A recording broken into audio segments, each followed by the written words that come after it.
Public పరీక్షల్లో అక్రమాల నిరోధానికి రూపొందించిన చట్ట సవరణ బిల్లును కేంద్ర ప్రభుత్వం లోక్సభలో ప్రవేశపెట్టింది. నీటి ప్రశ్నాపత్రం లీకేజీపై జరిగిన ఆందోళనల్లో విద్యార్థులపై లాఠీచార్జు చేసినందుకు హోంమంత్రి అమిత్ షా క్షమాపణలు చెప్పాలంటూ విపక్షాలు నినాదాల మధ్య బిల్లును సభ ముందుకు తీసుకొచ్చింది. అయితే విపక్షాల నిరసనలతో ఎలాంటి చర్చ జరగకుండానే ఉభయ సభలు మంగళవారానికి వాయిదా పడ్డాయి.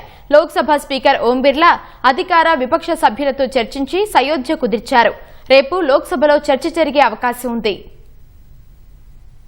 పబ్లిక్ పరీక్షల ప్రశ్నాపత్రాలను లీక్ చేసే వారిని కఠినంగా శిక్షించడమే లక్ష్యంగా కేంద్రం పరీక్షల్లో అక్రమాల నిరోధక చట్ట సవరణ బిల్లును లోక్సభలో ప్రవేశపెట్టింది. విపక్ష సభ్యుల ఆందోళన మధ్య కేంద్ర మంత్రి జితేంద్ర సింగ్ బిల్లును సభలో ప్రవేశపెట్టారు. పేపర్ లీకేజీలు, పరీక్షల అక్రమాలపై ఉక్కుపాదం మోపేలా చట్టంలో కీలక సవరణలు ప్రతిపాదించినట్లు తెలిపారు. అయితే విపక్షాలు నిరసన కొనసాగించడం వల్ల చర్చ సాధ్యపడలేదు. ఈ క్రమంలో సభ మొదట 12 గంటలకు, తరువాత 2 గంటలకు వాయిదా పడింది. తిరిగి సమావేశమైన తరువాత కూడా విపక్షాలు ఆందోళన కొనసాగించగా స్పీకర్ అధికార విపక్ష సభ్యులకు 3 గంటలు సమయం ఇచ్చారు. విభేదాలు పరిష్కరించుకోవాలని కోరుతూ సభను సాయంత్రం 5 గంటలకు వాయిదా వేశారు. అయితే తిరిగి సమావేశమైన పరిస్థితిలో మార్పు లేకపోవడం వల్ల సభ మంగళవారానికి వాయిదా పడింది.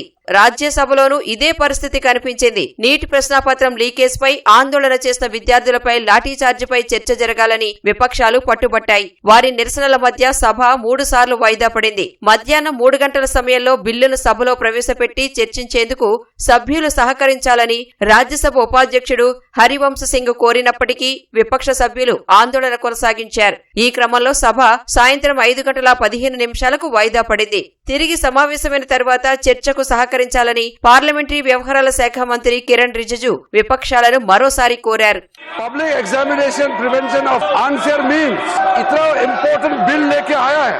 कल भी हमने अपील किया, आज भी सुबह से हमने अपील किया, फिर भी नहीं मान रहे हैं. अब ये बाहर में कांग्रेस वाला बताते हैं कि पार्लियामेंट में बोलने नहीं देते हैं, और यहाँ हम हाथ जोड़ जोड़ के कहते हैं कि आप बोलिए, बोलते नहीं है. ये कौन सा तरीका है? అయితే విద్యార్థులపై లాఠీచార్జ్ విషయంలో హోంమంత్రి ప్రకటన చేయాలని విపక్ష నేత మల్లికార్జున ఖర్గే డిమాండ్ చేయగా ఉపాధ్యక్షుడు హరివంశ్ సభను మంగళవారానికి వాయిదా వేశారు.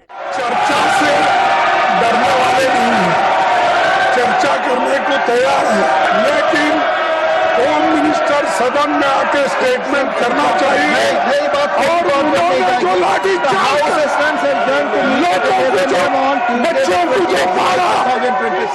మరోవైపు లోక్సభలోని అన్ని పక్షాలతో సమావేశమైన స్పీకర్ ఓం బిర్లా అత్యంత కీలకమైన బిల్లుపై చర్చకు సహకరించాలని కోరారు. యాంటీ పేపర్ లీక్ బిల్లుపై మంగళవారం చర్చ చేపట్టేందుకు అన్ని పక్షాలు అంగీకరించినట్లు పార్లమెంటు వర్గాలు తెలిపాయి.